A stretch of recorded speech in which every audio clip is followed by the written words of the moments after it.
নমস্কার, welcome to my channel সমীশী শ্রী শ্রী রাধাকৃষ্ণ গোপাল শ্রীমদ ভগবদ গীতা। আজ 29 জুন 2025। আমি বৃহৎ আদি মৎস্য পুরাণ ষষ্ঠ অধ্যায় কশ্যপের বংশ বিস্তারে 24 পৃষ্ঠার কিছু অংশ পাঠ করছি। শ্রী শ্রী মৎস্য পুরাণ কি জয়, শ্রী শ্রী রাধাকৃষ্ণ গোপাল শ্রীমদ ভগবদ গীতা কি জয়। রাধাকৃষ্ণ রাধাকৃষ্ণ রাধাকৃষ্ণ।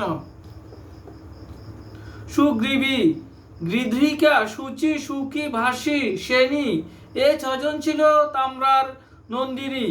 সুখী হইতে জন্ম সুখ এবং উলুকগণ, শ্যান সমুদয়ে শ্রেণী করে উৎপাদন। বাসী হইতে জন্মিল কুরুর নিচয়, গৃধিকা হইতে সৃষ্ট গৃধ্র সমুদয়।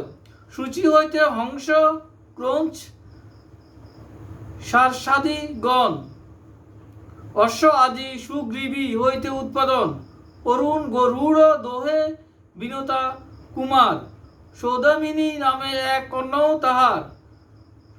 সম্পাতি জটায়ু, দুই অরুণতনয়। সম্পাতির পুত্র বপ্রু নামে পরিচয়। শতগামী সারস, বেরুণ্ড কর্ণিকার। রজ্জুবাল নামে পঞ্চ জটায়ু কুমার। সুরসা হইতে নাগ জন্মে অগণনন। সহস্র সহস্র সর্প কদ্রুর নন্দন।